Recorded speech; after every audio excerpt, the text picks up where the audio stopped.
ہمارے اسلامی مدرسہ میں رہائشی طلبہ اور مدرسہ انظامیہ ہر سال قربانی کی کھالیں جمع کر لیتی ہیں اور اس کو تملیغ کر کے مدرسہ پر خرچ کرتے ہیں، کیا یہ درست ہے؟ اللہ کے فضل سے آپ کو پتہ چل گیا یہ تملیغ کرتے ہیں۔ اے تملیغ پتہ ہے کہ شاید نہ آ جائے، عام بندوں نے پتہ ہی نہیں تملیغ کیا ہوتی ہے۔ یہ ایک ہیلا ہے، تملیغ کہتے ہیں مالک بنانا۔ فقہ حنفی میں یہ مسئلہ ہے کہ جو پہلے تو میں زکوٰۃ سے شروع کرتا ہوں، ان کے نزدیک زکوٰۃ میں کسی بندے کو مالک بنانا ضروری ہے، ادروائز زکوٰۃ ادا نہیں ہوگی۔ لیکن آپ سے تو وہ چندہ باکس میں بھی زکوٰۃ لے رہے ہوتے ہیں، تو آپ کسی کو مالک تو نہیں بنا رہے ہوتے سر، لیکن وہ اس کو حلال کر لیتے ہیں۔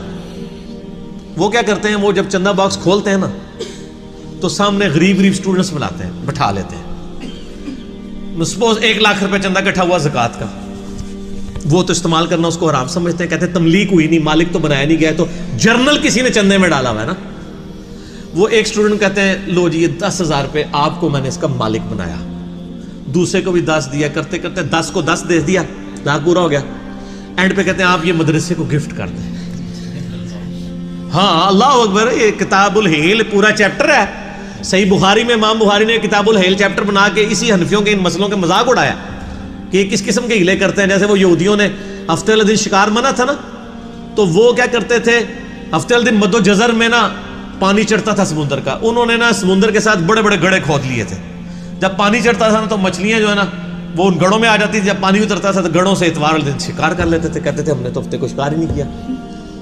اور قرآن کے الفاظ ہیں کہ قیامت والے دن بھی یعنی وہ ہفتے والے دن مچھلیاں جو ہیں پھدکری ہوتی تھی ان کی آنکھوں کے سامنے، ان کا امتحان جو تھا، اور باقی پورا ہفتہ نظر ہی نہیں آتی تھی مچھلیاں۔ انہوں نے کہ پھر کر لینے اس نو لال کرنے ہیلا کرنے۔ تو یہ پہلا ہیلا اس طرح کا یہودیوں نے کیا، پھر ہمارے یعنی بزرگوں نے بھی کیا۔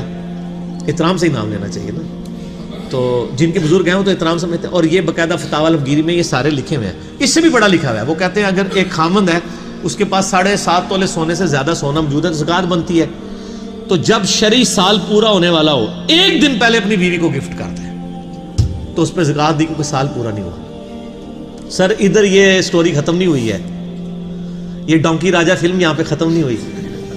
اس کے بعد یہ ہے کہ جب وہ کہتے ہیں بیوی کا سال پورا ہونے لگے نا تو 1 دن پہلے وہ خامد کو گفٹ کرتے ہیں۔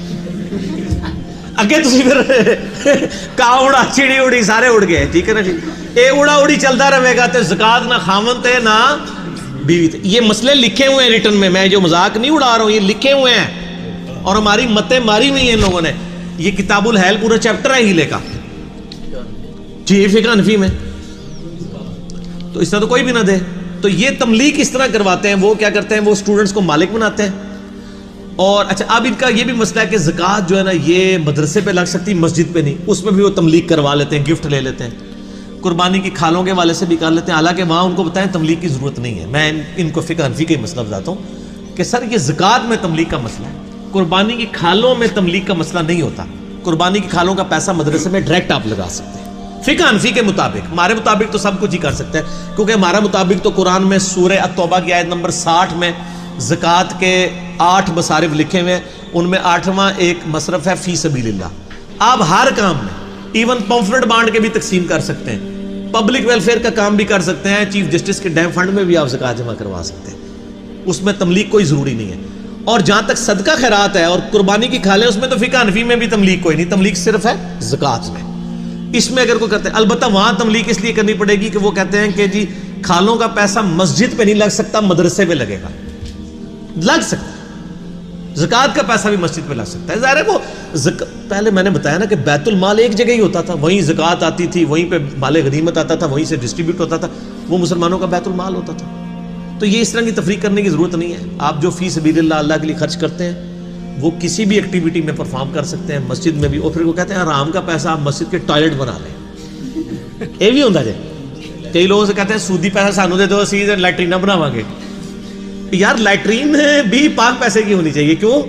وہاں پہ بھی تو آپ نے طہارت حاصل کرنی ہے۔ لیٹرین کی طہارت تو نماز پڑھنے سے بھی زیادہ ضروری ہے، کیونکہ طہارت جو ہے وہ چابی ہے نماز کی۔ آپ وہ حرام کے پیسے کے اوپر کروانا چاہ رہے ہیں، مسجد پہ حلال کا پیسہ ہی لگنا چاہیے۔ اچھا ویسے میں اگلی بات آپ کو بتاؤں، یہ آپ کو تقریریں تو کرتے نظر آئے ہیں، آج تک کوئی بندہ کہے کہ میں 1,00,000 روپے لے کے مسجد میں گیا ہوں کسی کے پاس اور آگے مولوی نے مجھ سے پوچھا ہو کہ حلال دے نہیں کہ حرام دے؟ نہیں پوچھتے. کیوں نہیں پوچھتے؟ آپ کو تو مسئلے پڑھا رہے ہوتے ہیں, ان کو اس سے غرض نہیں ہوتا. میرا وہ کہتے ہیں حرام دے بھی ہوئے ساڈے